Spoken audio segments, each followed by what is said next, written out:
Fala pessoal, tudo bem? Sejam bem-vindos a mais um podcast aqui da Mil Floripa. Hoje eu tô com um cliente, amigo nosso, muito amigo, já tá trabalhando com a gente. Quanto tempo aí, Bruno? Uns 2 anos, né, que a gente se conhece já. Parece mais, né, Cadu? Parece mais. É isso aí, É, uns 2 anos. bastante coisa. Então, eu quero apresentar para vocês Bruno Zanuto, grande amigo, foi ex-jogador de vôlei, trabalhou muito tempo no digital também, e a gente vai contar um pouquinho da história do Bruno. Como é que foi, Bruno? Como é que você começou aí no mundo, como a gente está agora falando de Olimpíadas, né? Como é que você entrou nesse mundo do esporte? Você decidiu como ir pro vôlei? Cadu, primeiro obrigado pelo convite, é um prazer estar com você aqui. A gente faz parte aqui da trajetória do Mil Estúdio e, enfim, é um prazer estar compartilhando um pouquinho da minha carreira, da minha história aqui. Comecei no vôlei com 11 anos, Cadu. 11 anos eu tinha 1,83 m de altura. Então, tentei jogar futebol, né? Era muito elétrico, assim, fazia esporte, mas tinha muita energia. Mas acho que o melhor conselho que o meu treinador do futebol me deu foi: vamos tentar um vôlei, cara. Vamos fazer uma peneira, Mas vamos você tentar alguma você coisa. jogava ali em qual área no futebol? Cara, eu tentei jogar. Eu lembro que eu fui fazer um teste no São Paulo Futebol Clube, era bem novinho. E eu só aqueci, o cara não deixou nem eu entrar, de tanta habilidade que eu tinha com a bola, né? Mas eu jogava no clube da VASP, perto do aeroporto de Congonhas, ali em São Paulo. E comecei na linha, né, no futsal, e aí acabei no gol desse tamanho. Mas logo já fui direcionado para o vôlei, era muito alto. Então, tem um tio meu, primo, né, primo da minha mãe, o Flávio Adalto, já foi vice-presidente do Corinthians, foi um grande radialista, mas é um grande empresário hoje. Beijo, tio Flávio. E ele já tinha alguns contatos ali com clubes, né? E ele, de certa forma, me ajudou a fazer um primeiro teste no Centro Olímpico, que ali no ginásio do Ibirapuera, tinha um projeto ali de voleibol. Mas quando eu tinha 11 anos, eu passei no Centro Olímpico. Ao mesmo momento, comecei a ganhar bolsa de estudos no meu colégio, na época, porque tinha a Copa da NAP em São Paulo. E entrei no Esporte Clube Pinheiros logo na sequência. Mas, Cadu, o Esporte Clube Pinheiros jogava o Campeonato Paulista e não tinha nenhuma categoria para mim ainda, né? Então, vamos dizer assim, eu já entrei numa categoria 1 ano acima ou 2 anos acima, pela altura que eu tinha. Então, assim, saí do ambiente onde não tinha nada de especial, nem para poder tentar fazer um teste, né, no São Paulo, para um ambiente que eu cheguei, o pessoal falou: cara, a gente quer você aqui, não tem categoria para você é muito novo. O pré-mirim ia começar no outro ano só. E comecei a jogar, entrei no esporte assim. Então, assim, totalmente sem meta nenhuma, despretensiosamente, mas acabei me apaixonando pelo esporte e dali para frente foram 22 anos de carreira, cara. E daí você já começou nas ligas ali juvenis? Como é que funcionou? Você ficou pelo estado de São Paulo? Como é que foi? Fiquei. Eu entrei no Esporte Clube Pinheiros, então eu jogava o pré-mirim e o mirim. Só que assim, eu era grande e nessa idade, 1 ano de diferença de categoria tem muita coisa. Imagina 2 a 3 anos. Então eu lembro que eu saía da escola, pegava o ônibus, ia para o Pinheiros e já ganhava tudo. Ganhava bolsa de estudos, vale alimentação, vale transporte, tudo, e ainda uma ajuda de custo naquela época. Então eu já saía da escola, ia para o clube e treinava das 2 às 7 da noite. Treinava em todas as categorias que eu podia, né? Pré-mirim, mirim, pegava a bola no infantil. E aí eu comecei muito rápido, então a gente jogava o Campeonato Paulista, Metropolitano, na escola a Copa da NAP, tinha um campeonato estudantil muito forte em São Paulo. Mas logo, acho que 1, 2 anos depois, eu já comecei a ser convocado para a Seleção Paulista, Seleção Brasileira, tudo em categorias 1, 2, 3. Eu acho que na categoria de Seleção Paulista eu peguei a seleção 80 ou 79, eu preciso revisitar. Então, assim, cara, imagina um menino de 14 anos jogando de vôlei ainda, que é muito físico, né? Jogando com a galera de 17, 18. Então, assim, tive uma ascensão muito rápida, mas acho que tudo devido à paixão que eu tive pelo esporte e principalmente pela disciplina, né, do treino, a rotina. Então, assim, eu sempre fui um cara apaixonado por rotina. Tanto é que hoje no empreendedorismo eu funciono muito bem dentro da minha rotina. Você me tirou da minha rotina, é muito difícil eu performar, né? Então, assim, desde cedo nesse ambiente de pressão, pré-mirim na época você tinha 2 militantes por equipe, né? Então imagina, só 2 caras que não são sócios do clube. Sim. E então você já tem uma responsabilidade, querendo ou não, né? Eu já ganhava dinheiro, eu parei de pagar a escola que meu pai pagava para ganhar a bolsa de estudos. Então eu tinha auxílio financeiro. E tinha uma pressão que falava, opa, peraí, você não é sócio aqui, você tem que jogar bola. Você não pode ficar brincando aqui. Né? Então já existia uma pressão por performance com 11, 12 anos de idade. E isso me fez amadurecer muito rápido, me fez crescer muito e ter contato com categorias acima, então tá exposto sempre a uma dificuldade a mais, né, algo fora da minha zona de conforto, me fez me acostumar com esse tipo de pressão, esse tipo de desconforto. Então, a hora que eu pegava um treino de 2, 3 categorias acima, não era tão simples assim. E o que isso resultou? Na minha categoria, a gente tinha um time muito forte ali, né, da minha idade. Então, quando eu cheguei na categoria certa, de 83, cara, a gente ganhou pré-mirim, mirim e infantil sem perder um jogo do Campeonato Paulista. Tá na Federação Paulista isso. Então, assim, foi uma geração que a gente ganhou tudo. Alguns jogadores desse time seguiram comigo para outro clube, para a seleção. E a nossa seleção ganhou tudo. A gente ganhou Sul-Americano, Infanto e Juvenil, Seleção Brasileira. Ganhou Mundial, Infanto e Juvenil. Desculpa, o Juvenil a gente ficou em segundo. Mundial, Infanto e Juvenil. E o Juvenil a gente ficou em segundo. E nessa trajetória foram 4 prêmios individuais internacionais. Melhor jogador do mundo, melhor atacante, melhor tudo, ganhando ali nas categorias. Falando de forma genérica aqui, pra gente não parar, mas foram vários títulos. Sim. E isso me fez chegar no profissional com 17 anos. Então, na época, eu não era nem juvenil, são 2 anos de juvenil. O Minas Tênis Clube já era campeão brasileiro. Giba, Carlão, André Nascimento, Maurício, levantador da seleção olímpica de 92, basicamente. E eu lembro que o Belfort, o pai do Vitor Belfort, que era o diretor, e o Cebola, o treinador que ganhou tudo lá no Minas, entraram em contato comigo através do Jarbas, que era o treinador do juvenil, e o Jarbas falou, Bruno, você não quer vir para cá? Eu falei, eu tô no interior de São Paulo, jogando, tal. Eu saí de casa com 15 anos para ir para um time do interior, porque a gente treinava 2 períodos, né? E aí o Jarbas falou, Bruno, você não quer vir para cá? Tal. Eu falei, em São Paulo tinham clubes grandes, o Banespa, outros que já tinham uma conversa, né, ali em São Paulo para poder seguir carreira ali. E eu falei, eu vou, mas se vocês me colocarem para pegar a bola no profissional, entre os 18 são cadastrados, eu falei, cara, eu vou. Ele desligou, ligou na sequência e falou, você tá dentro.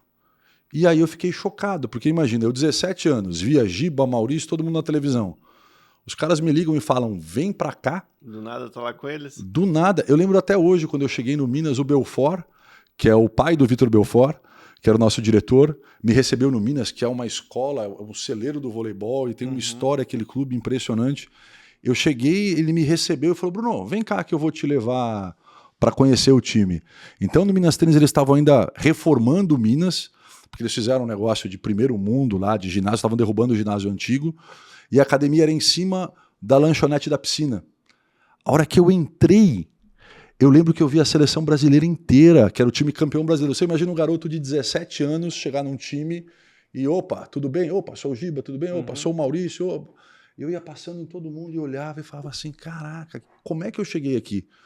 Mas, Cadu, tudo isso partiu de uma meta. E se eu falo hoje que assim, não é que aconteceu por acaso. É lógico que eu trabalhei, mas não foi o que aconteceu ao acaso. Entrar no esporte foi ao acaso.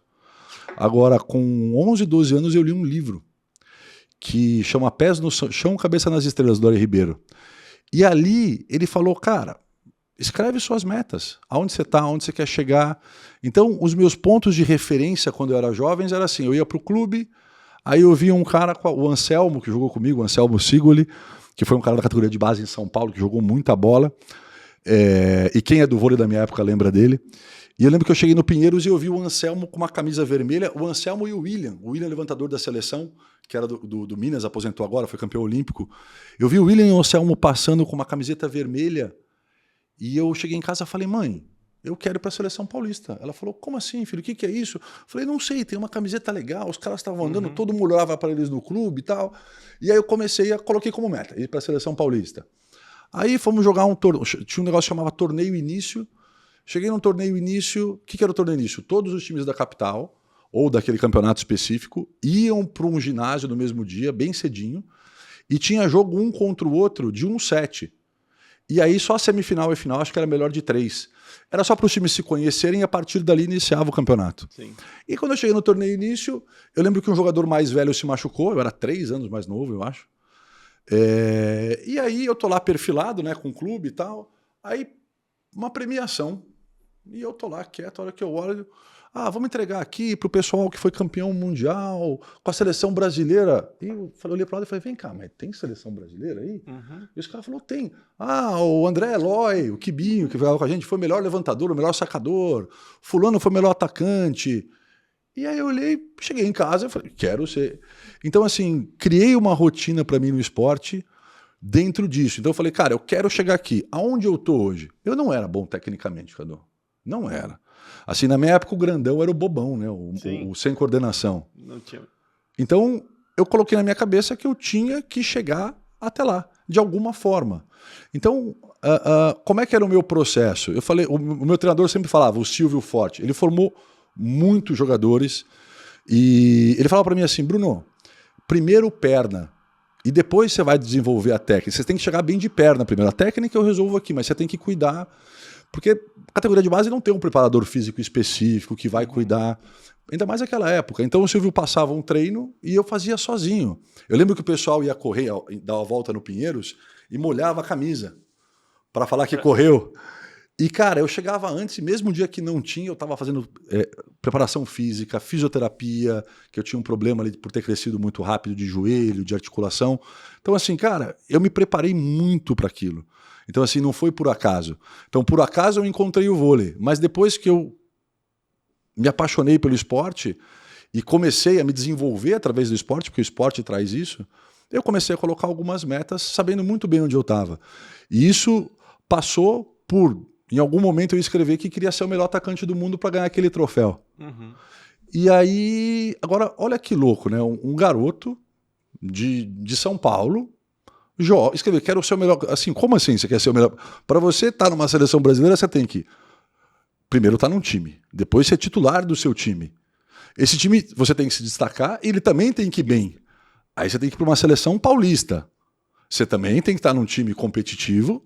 Então, assim, são vários fatores. E aí você também tem que se destacar naquele torneio. E aí você vai para uma seleção brasileira, que estão os melhores do Brasil daquela idade. E aí você também tem que ser titular, então tem 2 por posição, para você jogar um campeonato mundial, quer dizer, você tem que se classificar. E eu escrevi aquilo lá atrás. E eu lembro que eu andava com uma bolinha de tênis, uma bola de basquete e uma bola de vôlei, que era para poder... Então eu desenhei na minha cabeça, para ser o melhor atacante do mundo, eu teria que fazer coisas que os outros não faziam. Então eu usava a bolinha de tênis para dar o spin na bola, tanto é que depois eu fui desenvolvendo uma pegada de atacar a bola rápida na paralela, que até o Renan brincava, ele falava assim, pô Bruno, só eu e você temos essa bola, porque é muito complexo você pegar uma bola que vem na diagonal e sem estar de frente para ela, rodar, né, e acertar ela pelo encaixe que você tem que ter. Então eu batia para pegar o spin com a bola de tênis, e com a bola de basquete era mais para poder colocar o corpo. Porque se você errar um ataque numa bola de basquete, teu ombro vai embora. Sim. Então eu comecei devagarzinho e aprendi a colocar o peso do corpo na bola. Não é que você tem força no ombro, você vai estourar o ombro. Mas você tem que ter um ângulo que você coloque o peso e aí você roda. Então eu ia alternando aquelas bolas. Então depois que eu fazia um paredão com uma bola de tênis, um pouco com a bola de basquete, eu ia para a bola de vôlei, parecia uma bexiga aquilo. E aquilo eu fui treinando massivamente. Então eu mirava a linha... fazia repetição sozinho, depois de treino.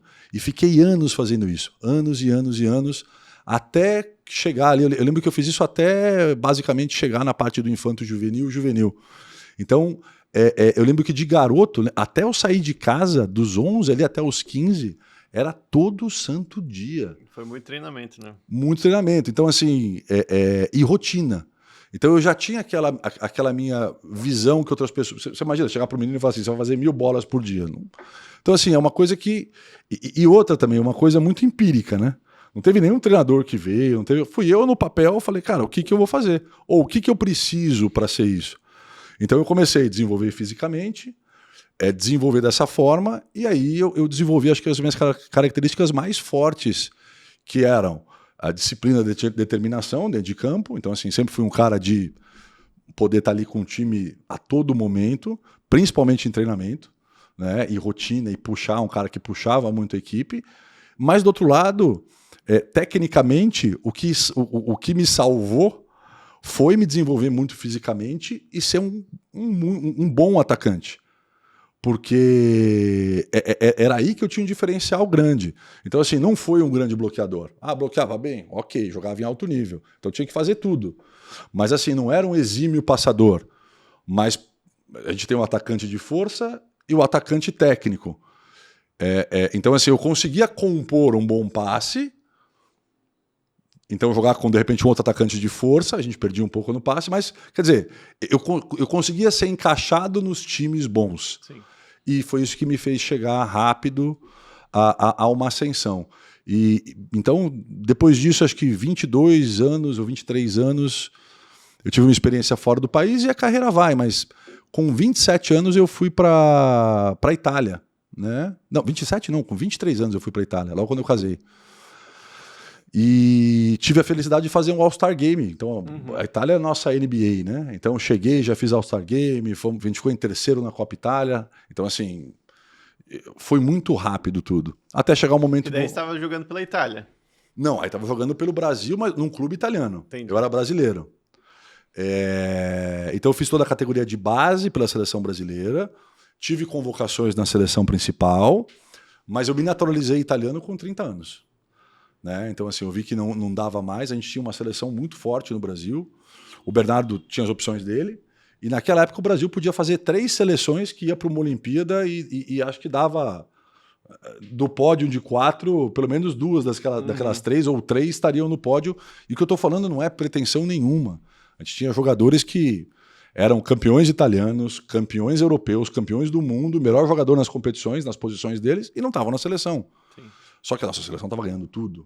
Então, assim, a gente realmente tinha uma geração muito forte. E eu também aproveitei, porque você chegava brasileiro, você não precisava estar jogando na seleção. E desculpa, querer falar que... não, tava Giba, Nauber, Giovani... Coloca a seleção que estava lá, cara. Sim, desculpa. Os caras foram os melhores da história, o melhor grupo da história. E eu que estava surfando uma onda ali na sequência... era muito bem recebido nos clubes italianos, fora dos clubes que eu joguei, mas esse peso do Brasil era muito importante para a gente, então abria muitas portas. Então, assim, vivi tudo que eu pude do esporte, naturalizei aos 30, e lá pelos 33 eu parei de jogar, já empreendendo. Mas no momento que eu já tinha naturalizado italiano, o mercado quebrou, e aí eu comecei a empreender e comecei a ganhar dinheiro, e eu falei... O vôlei não é o futebol. Eu falei, cara, já tinha 2 filhos, já era casado. Então, nesse momento que eu fiz a minha transição para o empreendedorismo, e aí nasce uma segunda vida, né? Encerra a primeira. Vida, que daí você conheceu a Lisandra também, no meio tempo disso tudo, né? Então, eu conheci a Lisandra quando eu tinha 23 anos, jogava aqui em Florianópolis. A gente ganhou o título aqui com a CIMED em Floripa. Então foi antes ainda que você Foi antes. Não, a Lisa participou de tudo. Toda a minha carreira lá fora. Toda a minha carreira fora. A Lisa chegou... Eu conheci a Lisa foi logo quando a gente ganhou o campeonato aqui, foi meu tricampeonato brasileiro. Tinha ganhado 2 no Minas, tinha jogado no Paris Vôlei, voltado para o Brasil, e aí joguei na Unisul CIMED aqui, que tinha os 2 patrocínios, e aí o João Adib decidiu fazer só a CIMED. E eu tive o convite de começar o time, e eu entrei nesse time num guardanapo com o Renan. O Renan era o time da Unisul CIMED, era um timaço, era Marcelinho, Leandro Visotto, eu e Giovani, foi o último ano do Giovani jogando. E, enfim, tinha uma galera muito massa. E era um time para chegar na semifinal. E o Weber, o argentino, era o técnico, que já tinha ganhado a Superliga um ano antes. Só que a gente saiu nas quartas de final. Não fomos nem para a semifinal. E eu lembro que a gente estava em São Bernardo, saiu do hotel enfim, saíram para tomar uma depois de ser desclassificado. E aí eu encontro o Renan e o Chico Links, que era o diretor na época. E o Renan fala, Bruno... tô montando um time e queria que você viesse. Aí ele meio que montou assim no guardanapo e tava eu e o Bruninho na época. O Bruninho veio para esse time para ser o primeiro ano do Bruninho como titular. E eu morava com o Bruninho na época, né? Então, assim, foi muito especial participar disso. Um time que nasceu do guardanapo. Então a gente ganhou o primeiro ano já com a CIMED, a gente ganhou a Série B e a Série A no mesmo ano, isso nunca aconteceu na história. A gente era zebra total. E foi campeão brasileiro com um time de média de 23 anos de idade. Sim. E logo quando acabou o campeonato eu conheci a Lisa. Então foi o tempo de eu conhecer a Lisandra. Em mais ou menos 4 semanas, eu tive a proposta para ir para a Itália. E aí eu virei para ela e falei, e aí? A gente estava apaixonado. A Lisandra tinha se separado há 1 ano e meio, 2 na época. E o Enzo, né, tinha quase... Não, o Enzo tinha 2 anos na época. E eu falei, recebi uma proposta, é o sonho da minha vida, mas eu quero... E aí, como é que a gente fica? Ela falou, eu vou com você para onde você for. Uhum. Então foi muito louco. Eu conheci ela há 1 mês, a gente teve isso, eu fui para a Itália, esperei ela ir para lá meses depois, aí final do ano ela passou comigo, pedi ela em casamento, voltei para o Brasil, casei e fomos embora para a Europa. E lá a gente morou muitos anos, né? Rodou muitos países. E esse mundo do esporte é muito resiliência e perseverança ali, né, Bruno? Porque quantos que entraram com você com 12 anos e não perseguiram, né, no esporte? Então, mais de 80% aí deve ser, eu não sei quanto que é a estatística, mas muita gente entra e não vai até o profissional, não chega no nível que você conseguiu chegar. Porque A grande maioria, né? A grande maioria, porque é muito trabalho, tem que se dedicar e tem que abdicar de muita coisa, né, para ser isso. Não, tem que, em vez de estar saindo em algum lugar, tem que estar ali treinando, não pode ficar no sofá, não vai descansar. Então é bem difícil mesmo, né? Então é muito legal, assim, quem atinge. Então a gente está nas Olimpíadas aí, vendo o pessoal que está lá atingindo também, que são todos esportes maravilhosos. E Bruno, e como é que foi então essa transição de carreira aí, que daí você saiu do esporte, nunca é difícil ter uma mudança de vida, né, radical, daí você saiu e decidiu fazer um empreendedorismo com a Lisandra, o que foi? Como é que foi que aconteceu isso? Bom, eu estava jogando, a gente estava jogando na Itália na época, e eu sempre fui muito ativo, então enquanto jogador eu fiz um curso de agente FIFA com o Dr. Cristiano Caus, que foi o cara que era o pupilo do Dr. Araldo Panhoca. Araldo Panhoca foi o cara que escreveu a Lei Pelé. Eu não podia fazer uma pós-graduação, e aí, por conhecidos de família e tal, eu comecei a fazer presencial com o Dr. Panhoca, e depois o Cristiano Caus fez online comigo. Então, me formei naquele agente FIFA na época, eu fiz o curso todo de gestão esportiva para agente FIFA. A gente tentou ter algum negócio antes, a Lisandra tinha um business dela, enquanto eu jogava, e enquanto eu estava na Itália eu ficava assim, cara, eu tô com 30 anos, com 27 ou 20 anos, ou 28 anos eu tive um acidente, eu tive uma fratura exposta no meu tornozelo esquerdo, e o cara falou que eu nunca mais voltava a jogar, então aí foi a minha virada de chave. Tu precisa fazer alguma coisa. Eu já tinha filho, eu falei, cara, pode acabar do dia pra noite, nenhum atleta pensa nisso. Mas todos têm a carreira curta. Você faz ideia que todo atleta hoje em atividade está em risco? Sim. Não, Sim, ele pode torcer o joelho momento. amanhã. E aconteceu comigo. Só que eu não estava preparado. Eu nunca tinha parado para pensar nisso.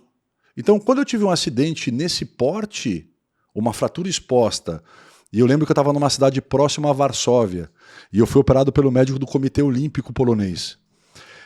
Quando eu saí, a Lisandra já estava lá, e o médico entrou e falou assim, você nunca mais vai nem brincar de vôlei. Você imagina o baque que é isso? Então, assim, tive uma excelente recuperação, voltei, mas realmente poderia ter acabado ali. Mas sua performance continua mesmo? Ou cara, 10 meses depois, estatisticamente, eu era o melhor atacante da Superliga. Só que isso é uma outra história muito longa.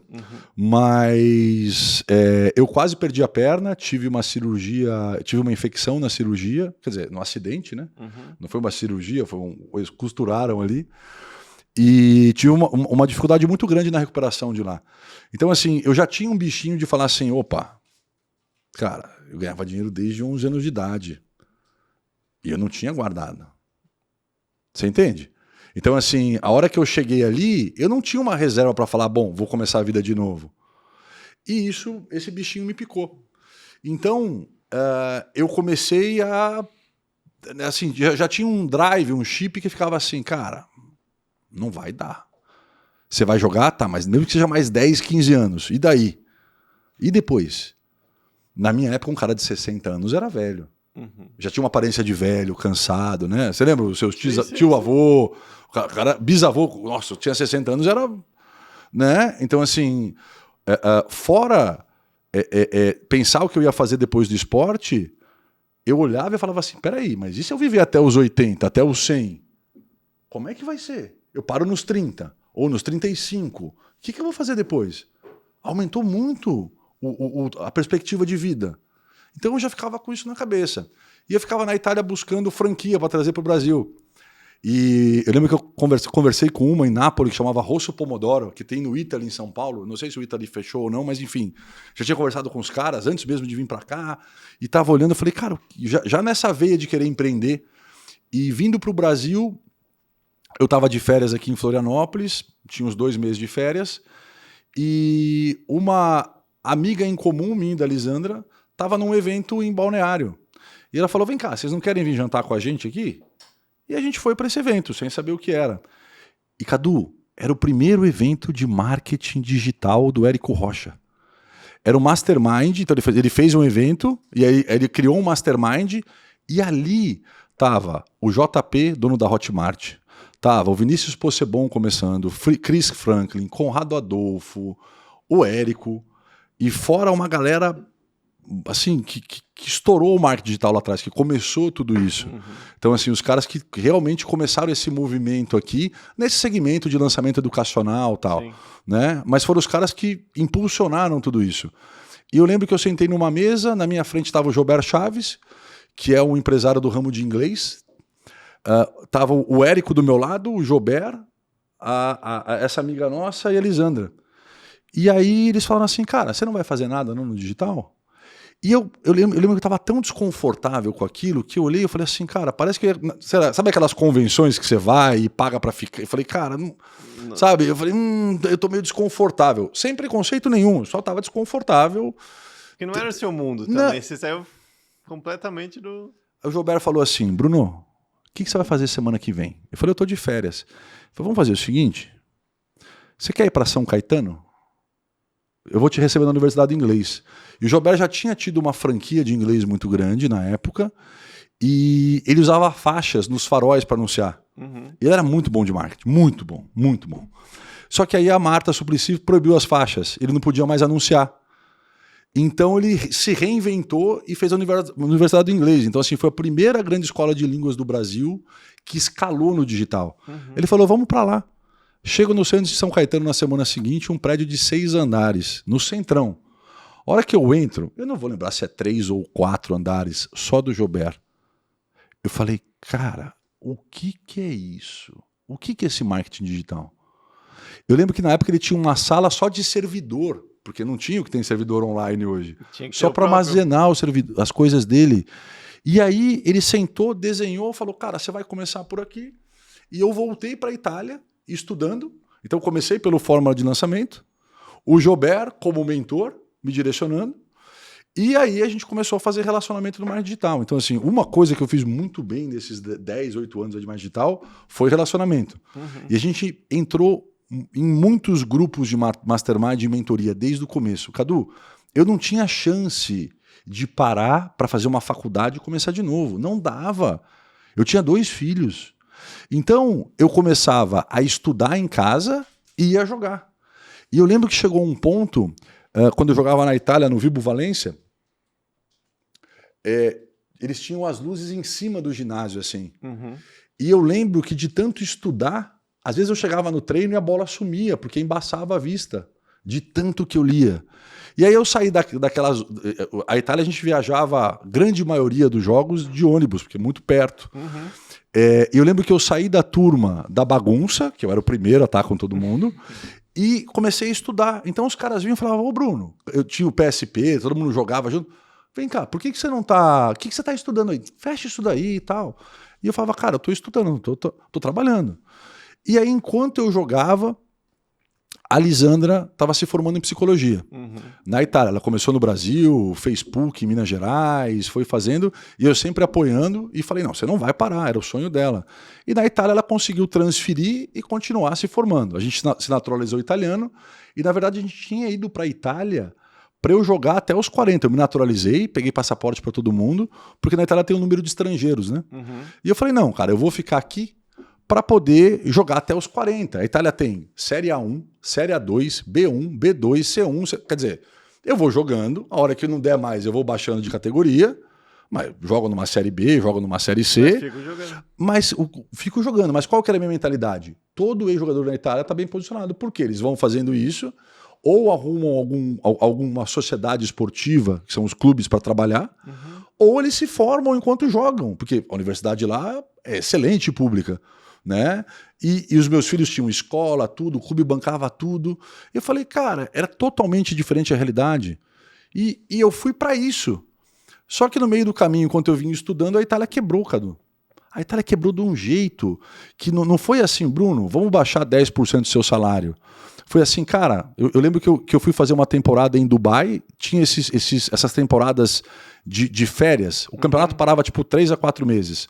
Quando você saía do playoff, os caras dos Emirados já ligavam, vem jogar um torneio, Copa do Rei, Copa do Emir. E eu fui para Dubai e fiquei 3 meses. Quando eu voltei, eu estava em Ravenna nessa época. O Beppe Cormil, que foi diretor do Trento, diretor do Macerata, um dos maiores diretores esportivos, tinha tido para o Ravenna. Aí ele falou assim, me chamou o meu empresário.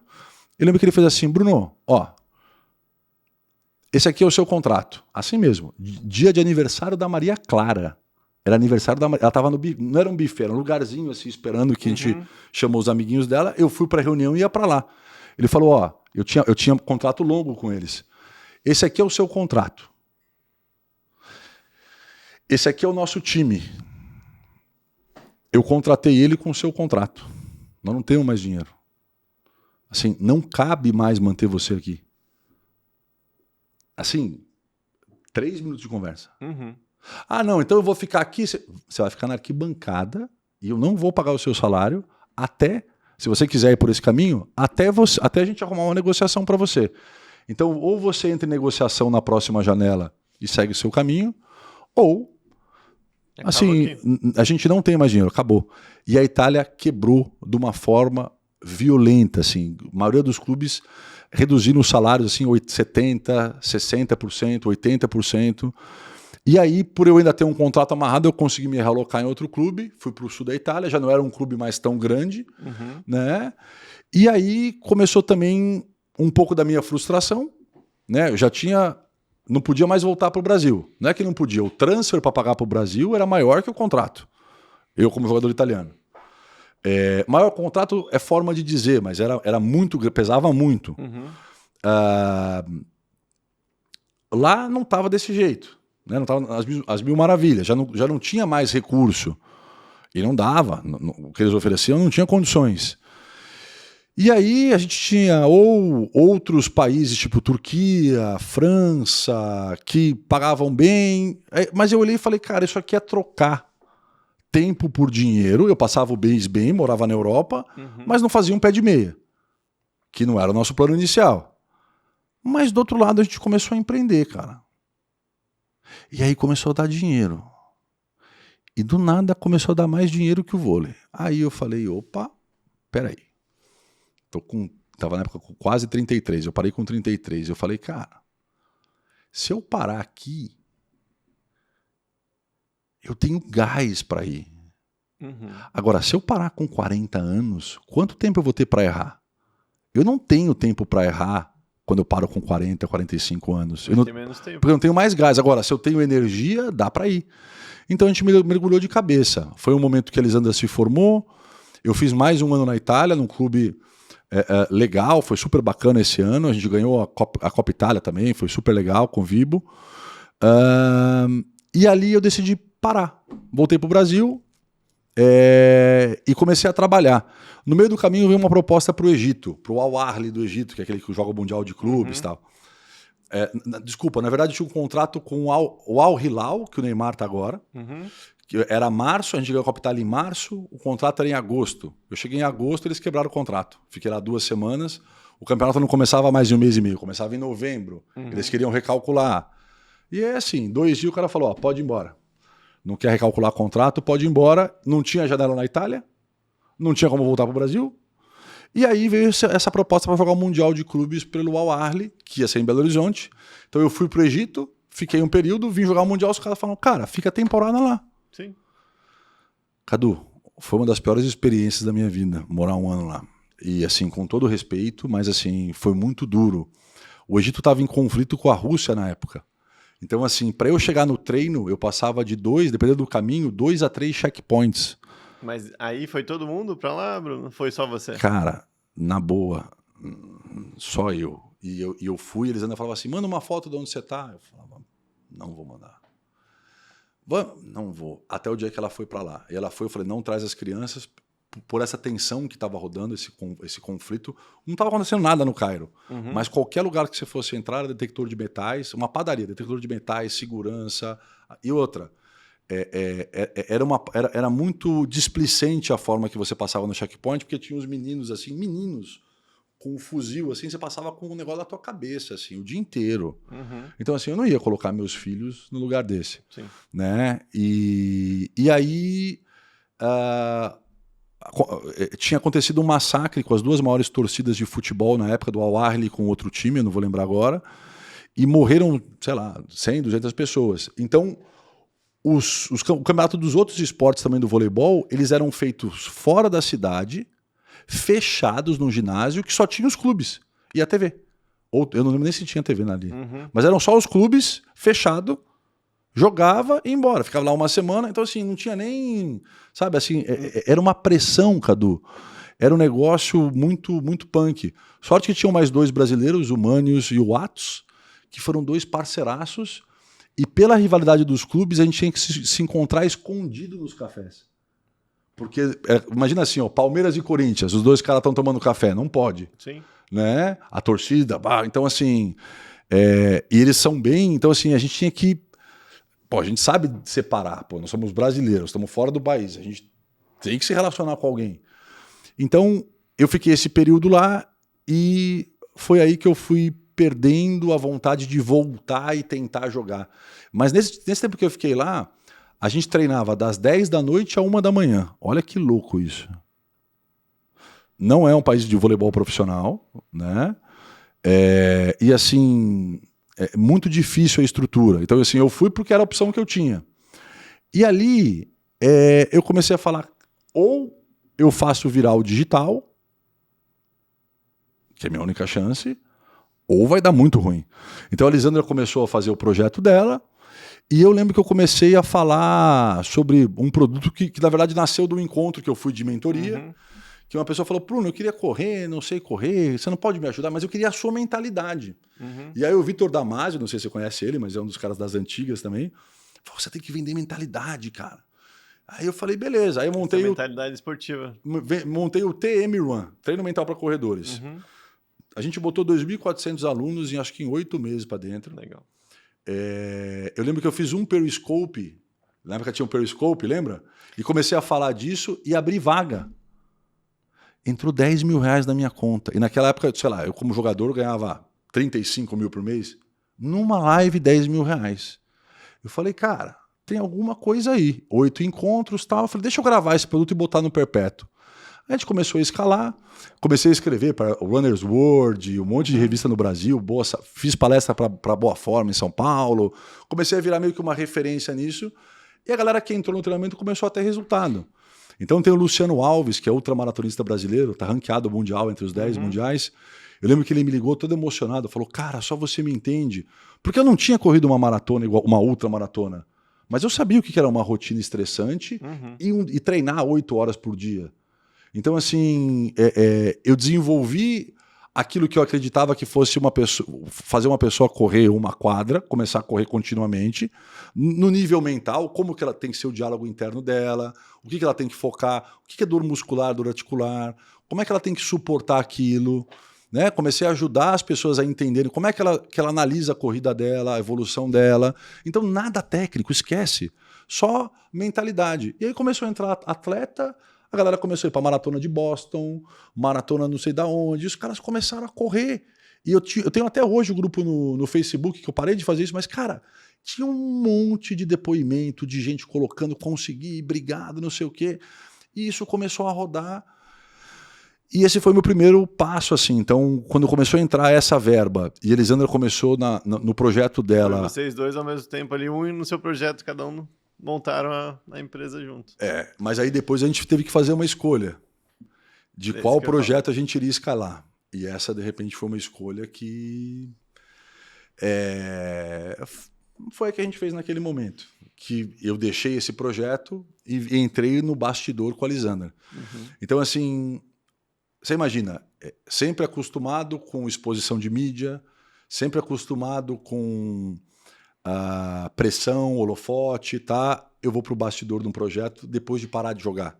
Então, sem aquela adrenalina de treino, sem aquela pegada de treino, sem adrenalina de jogo, sem, enfim, aquele dia a dia. Ficava uma semana, quando eu jogava, ficava uma semana em casa, uma semana eu viajava. Nesse momento, eu estava em casa. E nunca fiquei em casa tanto tempo sem sair. E aí você começa a entrar num ponto muito delicado pós-carreira de atleta de alta performance. Né? Eu acho que... E aí colocando a pressão em cima da esposa que está ali tá ali em cima do produto ali, né? Como é que foi? Não foi tão bom assim, porque não era só uma pressão. A gente era novato no empreendedorismo, novato no marketing digital, novato em tudo. Então, assim, a Lisa tinha se formado há pouco tempo. Então, assim, você entende que era tudo muito novo. Sim. Então, com certeza, a pressão é muito maior. Mas acho que foi isso uma das coisas que fez a gente se vincular mais ainda. Porque por um período fomos nós três, sempre foi eu, ela e o Enzo, desde o começo, viajando o mundo inteiro e vivendo experiências. A gente morou na Itália, na Polônia, depois a gente foi para os Emirados Árabes, né? Então, assim, a gente rodou viveu muitas coisas juntos ali em 8, 9 anos morando fora. E mudando de cidade quase todo ano. Acho que em 10 anos a gente mudou 12 vezes de casa. Não dá nem para falar assim, Bruno, o que você considera o mínimo de você morar num tempo para falar que você, no lugar para você, o mínimo de tempo de você morar num lugar para você falar que você morou lá? Falei, não sei, eu sei que em 10 anos eu morei em 12 casas diferentes, de chegar com mala e começar tudo. Sim. Então, assim, isso foi trazendo uma união muito forte, uma cumplicidade muito grande, até que chega a Maria Clara. Então, por um momento éramos 3, depois 4, contra tudo e todos. Contra, eu digo assim, né, tendo que se adaptar, tendo que criar... Imagina as crianças mudando de escola, sim, novos relacionamentos.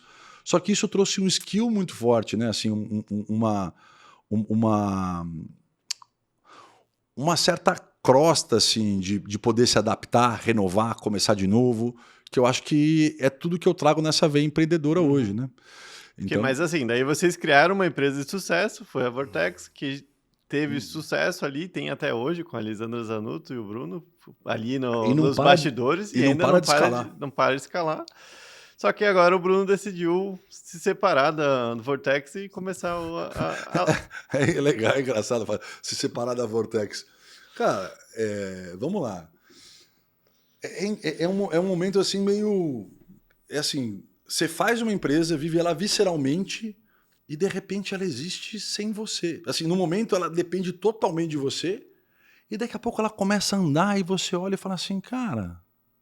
Mas isso é que todo empreendedor deve desejar para sua empresa, né? Mas é uma dor grande, né? Você olhar e... Então, assim, foi a primeira empresa que eu constituí e continuo escalando sem eu estar nela. E hoje ela 100%, a Lisandra toca ela 100%, ela é o rosto. E assim, de verdade, eu só sou o sócio da empresa. Ponto. Ponto. Então, assim, é uma história muito bonita que aconteceu na Vortex.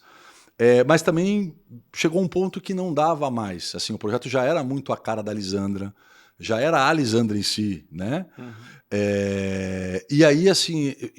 mas a gente estava conversando esses dias... E não tem só isso, tem a questão de marido e mulher ali também, né? Que é muito difícil vocês estarem conciliando ali o dia a dia de trabalho, você sempre querendo...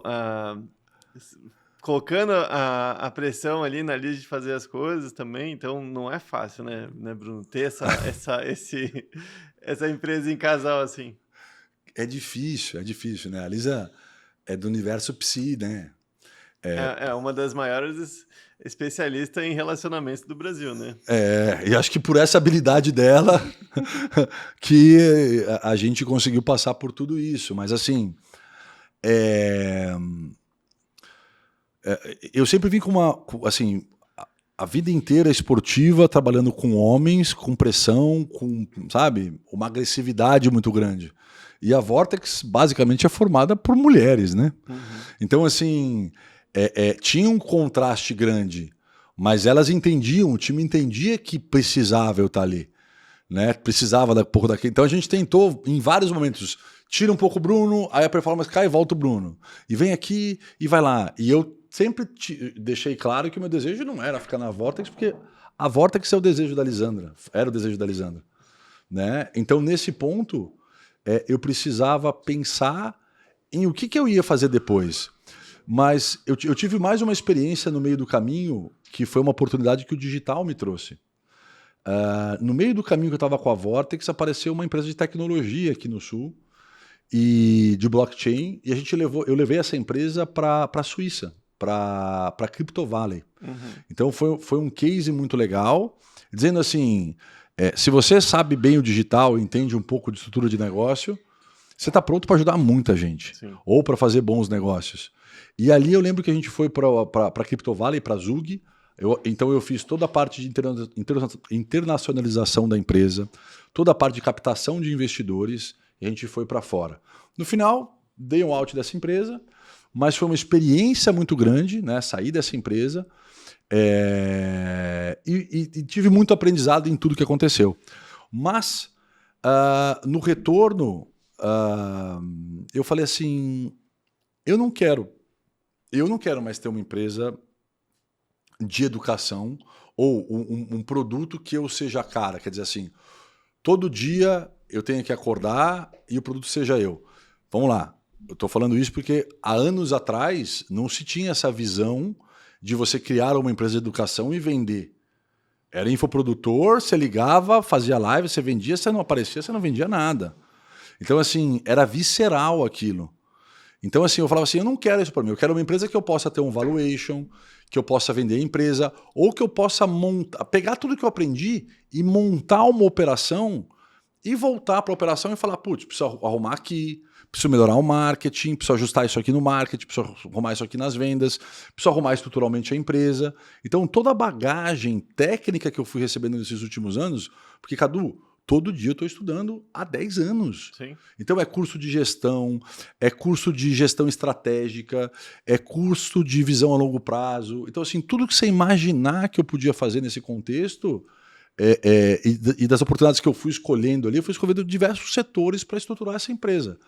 Até que eu conheço o Danilo, que é o meu sócio hoje da Lousa, o Lorenzeto, né, da Lorenzeto Engenharia, e aí o Lorenzeto junta com o Zanuto e nasce a Lousa.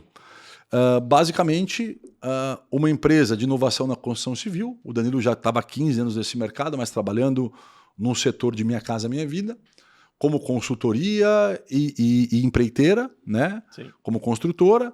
E aí eu entro nesse viés falando assim, ó, Danilo, eu acho que você tem fantástico, mas se a gente trouxer para o alto padrão, eu tô dentro. Minha Casa Minha Vida, eu não, assim, eu olhei e falei, cara, isso aqui tem um fit muito bom. E não é o padrão de onde a gente está aqui em Florianópolis, né, Bruno, também? Exato. Então, mas assim, não é pelo padrão, é pelo modelo de business. Sim. Lá era um modelo de muito volume e tal. Eu falei, cara, peraí, não é por aqui que eu quero ir. E nós temos uma demanda enorme, um excelente mercado. Sim. Né? Agora, a maior consultora da América Latina é a MRV, que trabalha na Minha Casa Minha Vida. Então, não tenho o que falar. Mas eu não me via nessa pegada. Então eu falei, vamos trazer para o alto padrão. A gente demorou aí 3 anos para trazer isso para o alto padrão. E aí começou, então, a desenvolver empreendimentos para a gente incorporar. Só que aí nasce um outro problema. E o recurso para a gente construir alto padrão em escala. Então, o que a gente faz na Lousa? Hoje, a gente tem uma tecnologia que a gente acelera a fase estrutural dos empreendimentos. Simples assim. Isso faz a gente diminuir o tempo de obra em 3, 4, até 5 vezes o que o mercado pratica. Tempo de obra pós-fundação. Então, assim, precisa desenvolver o condomínio, mexer no solo, isso aí é tempo normal, igual para todo mundo. Uhum. Botou a fundação, dali para frente a gente tem performance, que é ali que começa a gastar o dinheiro. Só que uma vez que eu diminuo esse tempo de obra 4 vezes, a taxa interna de retorno, a TIR do empreendimento, a rentabilidade do dinheiro, uma vez que eu diminuo 4 vezes o tempo de obra e realizo 4 vezes mais rápido, a TIR do empreendimento ela é multiplicada por 4. Uhum. Aí eu falei, é aqui que a gente vai entrar.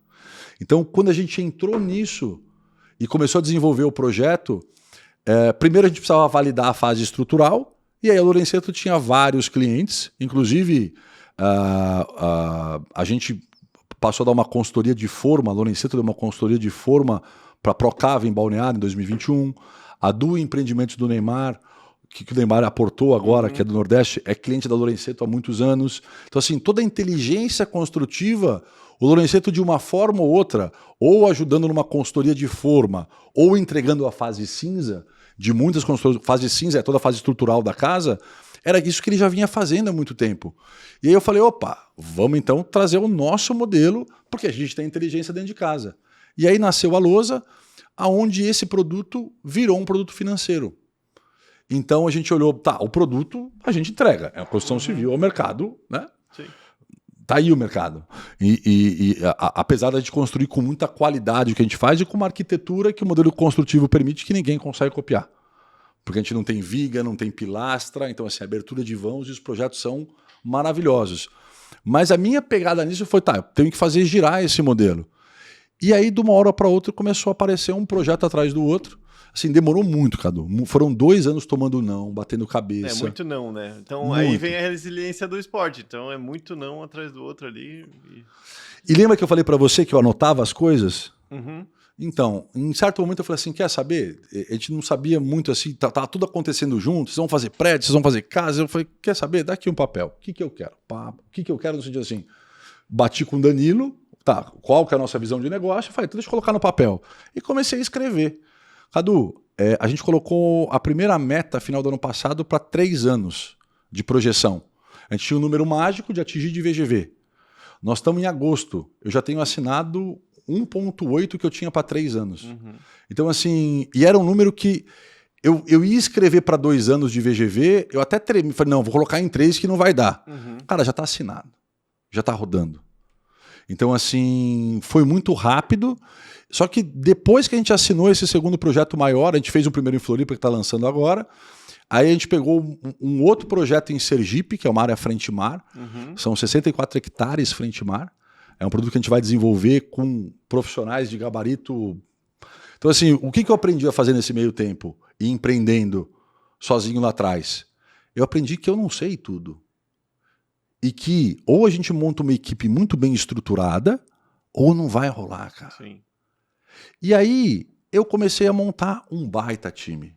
Então, assim, falou, pô, Bruno, mas você é novo na incorporação. Eu falo, eu sou. Você já viu meu time? Aí os caras param e falam, ó, esse aqui é o time jurídico, esse aqui é o time de arquiteto, esse aqui é o time de regularização ambiental, esse daqui... Os caras olham e falam assim, caraca, que empresa... E essa... Mas você já construiu? Tá aqui, ó, histórico de 15 anos. 23 mil unidades habitacionais entregues em consultoria ou entregues em si, executadas e entregues. Então, a hora que a gente montou isso, o mercado falou, opa, e aí a gente começou a ter acesso às casas de crédito, que era o que faltava para a gente construir em escala. Uhum. Esse modelo construtivo não me permite vender o imóvel, pegar o dinheiro e construir. Porque o apelo é a velocidade. Só que em 3, 4 meses de obra, eu gasto 55% da obra. É muito dinheiro, Cadu. Uhum.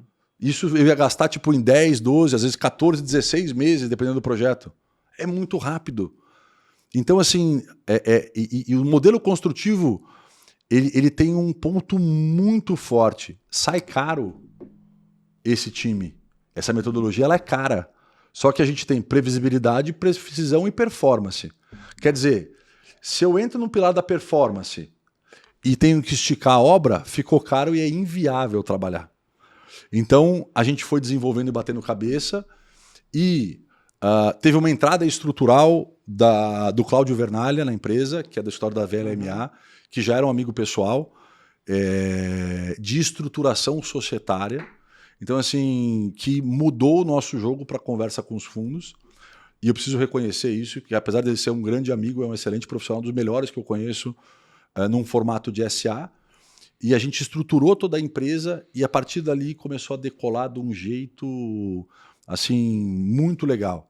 Então hoje a gente tem assim mais daquele número mágico que eu falei, a gente tem outras coisas acontecendo que são maiores do que a gente poderia sonhar, ainda mais nesse momento. E a gente vem lidando com isso com muita responsabilidade, mas aí eu volto lá pro lance do atleta, que foi aquilo Sim. que me constituiu. Né? Então, assim, eu vou para minha rotina, para minhas metas, para aquilo que depende de mim. E para aquilo que depende dos outros, eu deixo acontecer. Então, eu preciso bater ainda minhas 1000 bolas por dia. Eu acordo 5h15 para treinar todo dia. Né? Eu tenho a minha rotina extremamente regrada, alimentação, suplementação. Por quê? Porque se eu não estiver bem, no meu 100% psiquicamente, mentalmente, muita análise, né? Então, assim, faço terapia, faço análise. Então, assim, eu me cuido na parte mental, na parte espiritual, na parte física, no meu relacionamento, porque, assim, eu preciso que tudo esteja legal para eu conseguir dar o meu melhor no trabalho, entende? Então, eu acho que esse aqui vem sendo o ápice de tudo que eu vivi, tudo que eu aprendi do empreendedorismo tomando porrada, tudo que eu vivi no esporte de alta performance. Eu acho que agora que as coisas estão começando a juntar, assim, sabe?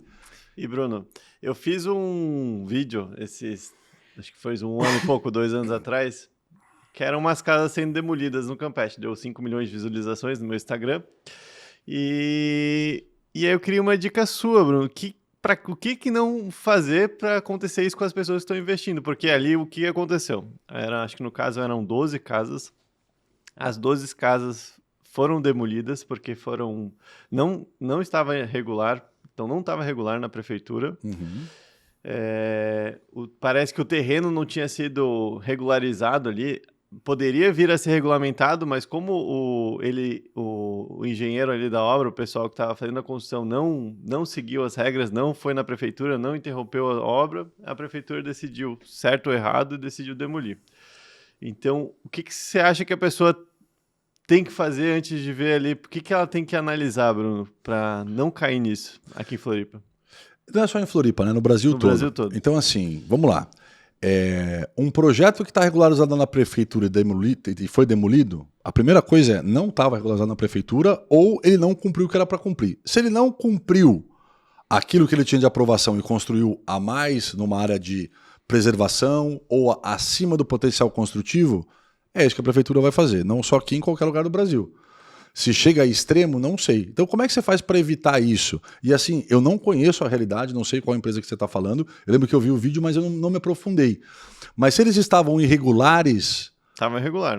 Então, assim, pronto, está irregular. Não era área PP, mas parece que não tinha sido loteado o lote para construir as casas. Então, vamos lá. Para você poder investir num projeto de imóveis na planta ou numa SCP, que é antes da concepção do empreendimento. A gente trabalha muito com incorporação imobiliária. Então, o que você precisa entender? Primeiro, qual que é a estrutura jurídica dessa empresa? Tá? Então, o que essa empresa te oferece? Quais são as documentações de área e de aprovação que tem? Tá tudo correto? Quem que vai verificar isso para você? Tá tudo correto? Porque você está investindo em algo que você precisa confiar. Qual que é o histórico desse pessoal? Né? Qual que é a história dessa construtora? Por aqui a gente teve muitas construtoras que passaram, pegaram dinheiro de SCP e foram embora. Não existia nem projeto. Então, assim, primeiro é ter um bom advogado, para ter uma conversa franca com o advogado da construtora e fazer todos os questionamentos possíveis.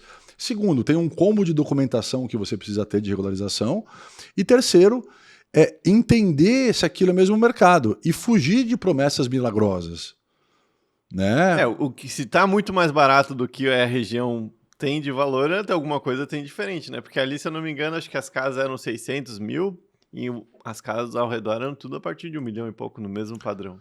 Cadu, não tem problema ser um pouco mais barato. Às vezes tem construtoras que vão trabalhar num formato de obra por administração. O cara só ganha 10% de administração da obra. E tá tudo certo.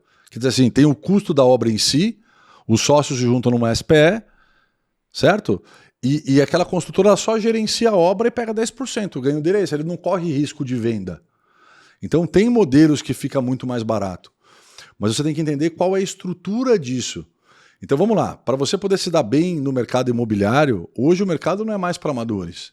Você precisa ter uma estrutura jurídica do seu lado também, para poder olhar o que esse cara está oferecendo. Segundo, você precisa ter informações suficientes do projeto para ver se você está investindo ou não. E depois identificar se está comprando para morar ou comprando para investir.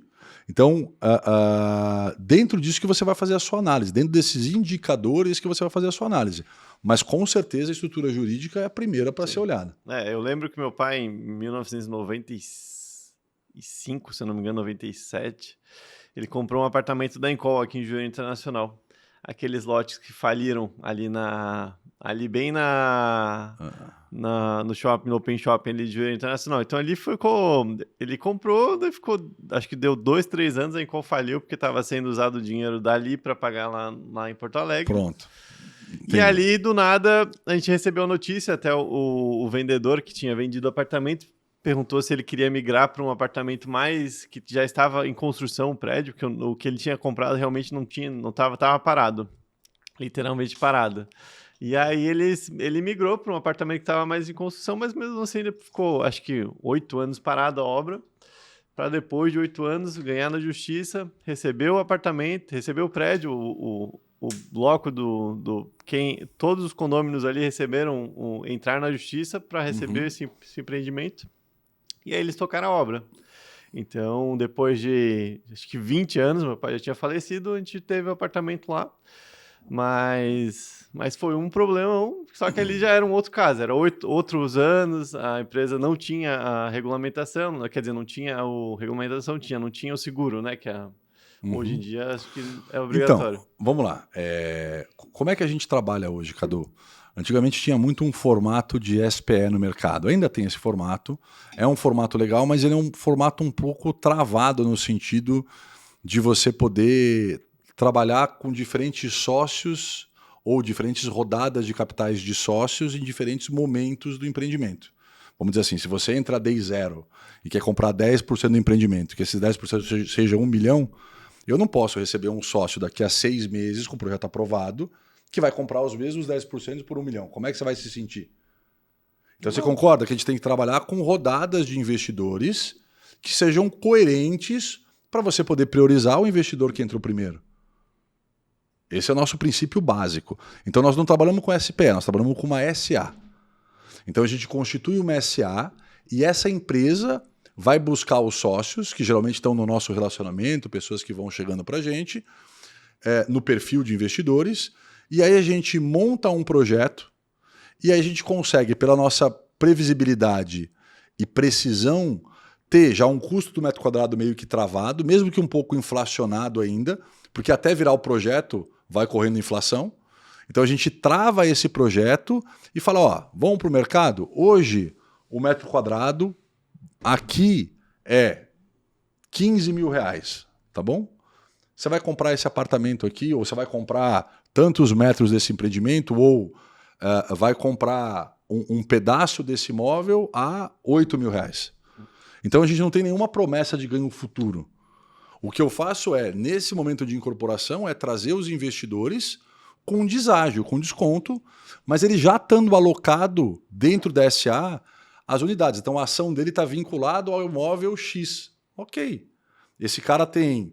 Ou ele tem o imóvel, ou ele tem a casa 3... Completo. Ou ele tem 50% de cotas de resultado de venda da casa 3. Acabou.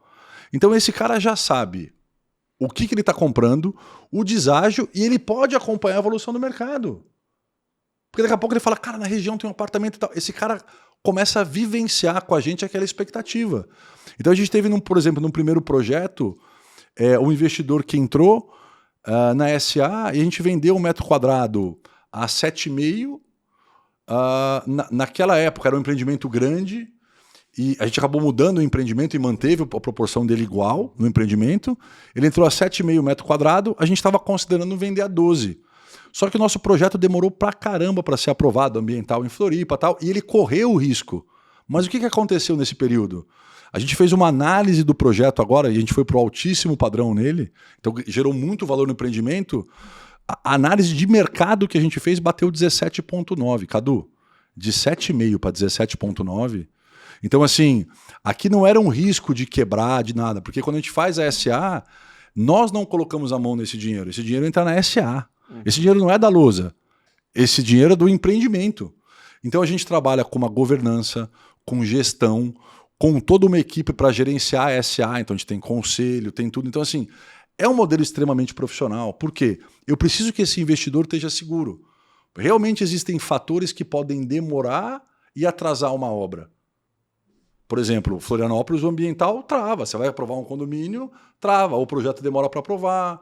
É histórico em Florianópolis. Então, o que a gente faz? A gente já prepara o cara. Fala, ó, aqui é 1 ano de aprovação, tal. Mas eu tô te falando do metro quadrado de hoje. Você está comprando com deságio hoje. Você topa correr comigo? É muito claro. Você topa correr esse caminho comigo? Topo, então vamos embora. E aí, de repente, o mercado salta de um jeito, só que ele correu o risco.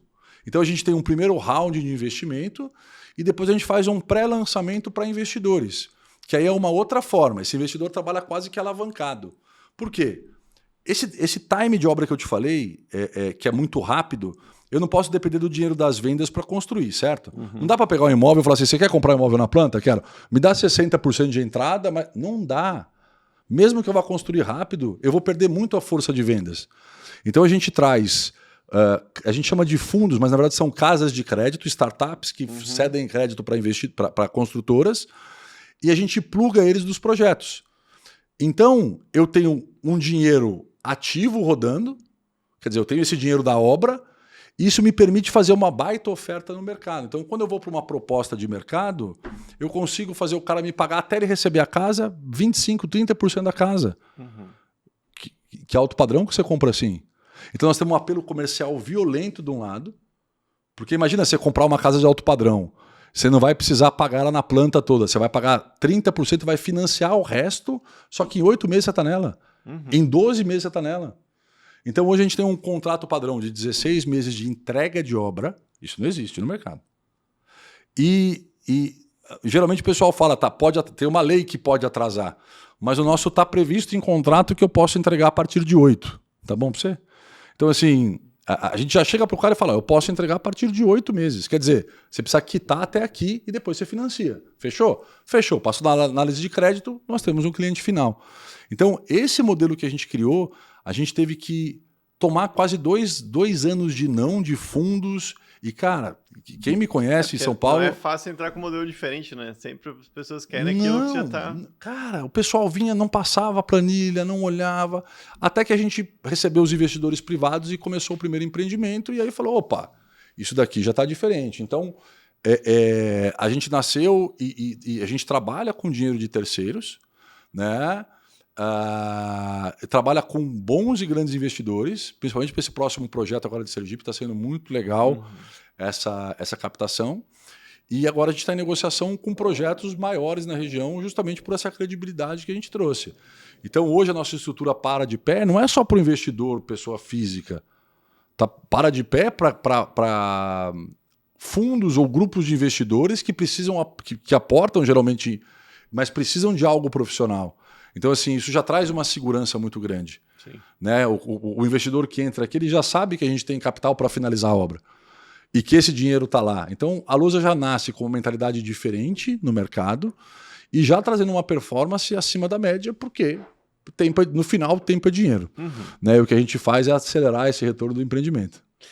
Então, é isso aí, pessoal. Nosso tempo acabou aqui, Bruno. Que é isso, Cadu? Prazer. Daqui a pouco a gente tem gravação aqui com a Liz. Maravilha. Então, foi um prazer, Bruno. Prazer ter aqui no estúdio. No estúdio que a gente está aqui já. Um dos grandes motivos de a gente ter aberto foi o Bruno e a Lisandra, que a gente abriu o estúdio aqui, então onde a Liz grava todos os conteúdos. E é isso aí, vai ter muito ainda. Agora eu quero fazer um desafio. Faça. Você fez o vídeo das casas sendo derrubadas e viralizou, certo? Certo. Que vídeo que nós vamos fazer da gente subindo a fase estrutural agora? Então, vamos fazer. Vamos fazer? Quanto que você acha que vai dar de view? Vamos ver. Vamos tentar fazer um vídeo bem viral. Pelo menos 1 milha, para começar? Bora? Vamos tentar. Vamos tentar? Então fechou. Fechou, Bruno. Isso aí, prazer. Valeu, Ita.